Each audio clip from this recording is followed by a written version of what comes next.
Hello, hello, j'espère que tu vas bien. Aujourd'hui, j'ai vraiment envie de te présenter quelqu'un. Bonjour et bienvenue sur la chaîne Apprendre sa nature. Il y a pas très longtemps de ça, j'ai publié une vidéo assez longue, oui, au moins 23 minutes et quelques secondes, sur le sujet de s'accepter, s'aimer, s'exposer, s'améliorer, etc. C'est vraiment un sujet pour moi qui est important. Et aujourd'hui, pendant que je fais juste mes deux notes, j'aimerais te parler d'une femme que j'apprécie beaucoup, une ancienne cliente qui s'appelle Marie. Pourquoi j'ai envie de te parler d'elle? Parce que pour moi, l'exercice du témoignage, c'est quelque chose que j'aime beaucoup et qui est à la fois très difficile. C'est-à-dire que souvent dans les témoignages, il y a tellement de choses, tellement de choses que pour moi, alors ça me fait beaucoup de bien parce que ça me permet de me rendre compte, de me rebooster parce que ça me montre que je ne travaille pas pour rien et que ce que je fais porte du fruit dans la vie des gens concrètement. Donc ça, c'est vraiment super. Par contre, c'est vraiment un exercice de l'ordre du supplice pour moi parce que je dois couper, enlever, réduire au maximum pour ne garder que l'essence parce que je sais que si les vidéos de témoignages sont trop longues, les gens n'auront pas forcément l'envie et le courage d'aller jusqu'au bout des vidéos. Et donc, voilà, parfois les vidéos de témoignages j'essaie de ne pas dépasser 10 minutes, mais je sais que 10 minutes c'est déjà beaucoup. Et il se trouve que dans le témoignage de Marie, il y a voilà, toute une partie qui fait vraiment référence à cette question-là, s'accepter, s'aimer, etc. Mais comme je dois couper le témoignage pour ne pas qu'il soit trop long, pour que le témoignage final ne soit pas trop long, ça me fait beaucoup de peine de devoir enlever ce morceau-là.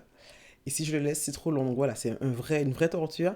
Et donc, je me suis dit que j'allais juste, voilà, ici pour YouTube, vous mettre ce petit extrait-là qui est vraiment directement lié au sujet précédent. Donc, je vous montre la vidéo ici pour la vidéo précédente pour vous rappeler peut-être un petit peu le contexte. Et donc, là, l'extrait du témoignage de Marie ne dure que 4 minutes et 3 secondes, je crois. Donc, vraiment, c'est pas beaucoup. Ce que je te propose, c'est de t'installer dans mon bureau virtuel pour écouter ce petit bout de témoignage.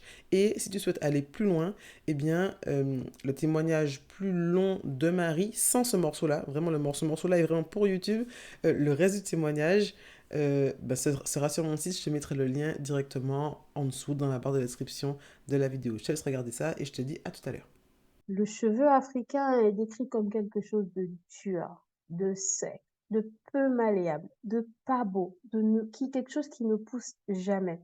Et c'est cette image-là que j'avais de mes cheveux il y a encore pas longtemps. Pour tout vous dire, quand j'ai décidé d'arrêter de défriser mes cheveux, mon initiale était que de laisser pousser suffisamment et lorsque j'aurai atteint la longueur que je veux, je les redéfriserai parce qu'ils sont plus beaux défrisés. C'est vraiment très important qu'on arrête de penser comme ça. C'est difficile et je compte bien m'investir pour apprendre à ma fille que le cheveu africain est un cheveu qui est tout autant beau que les cheveux caucasiens, indiens, chinois, etc.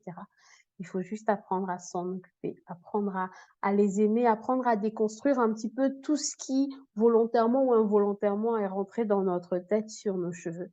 Nos cheveux sont beaux. Ils n'ont pas besoin de rajouts, ils n'ont pas besoin de défrisants, ils n'ont pas besoin d'être décapés, ramollis, etc., etc., pour être beaux. Ils sont naturellement beaux.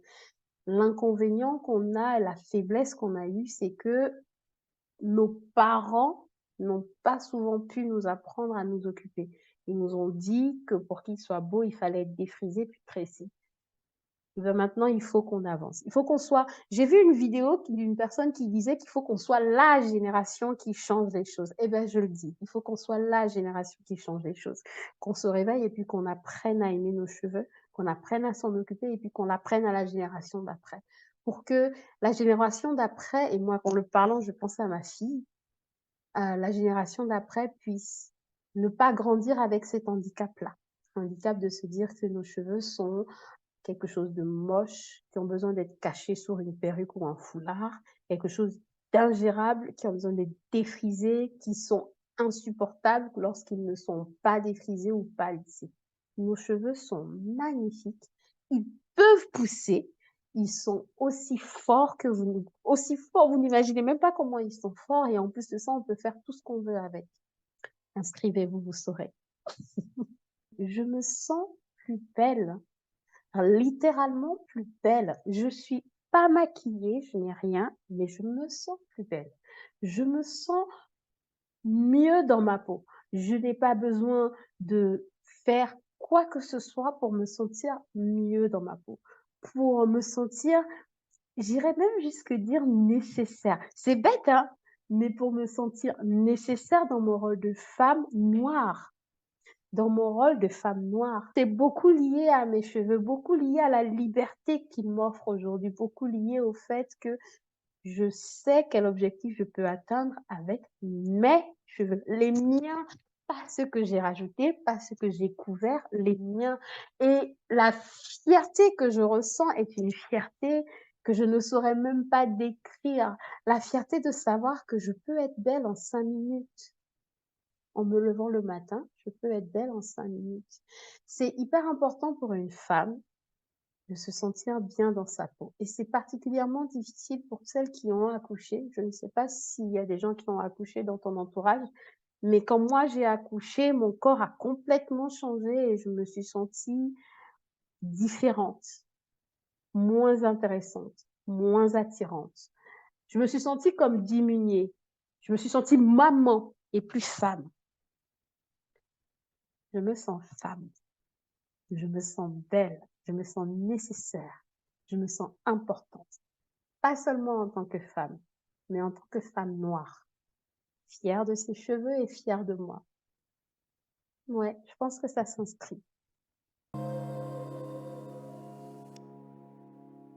Voilà ce que Marie nous dit en partie sur le fait de s'aimer, de se sentir belle. Et c'est ça, en fait, c'est ça mon objectif pour mes clientes.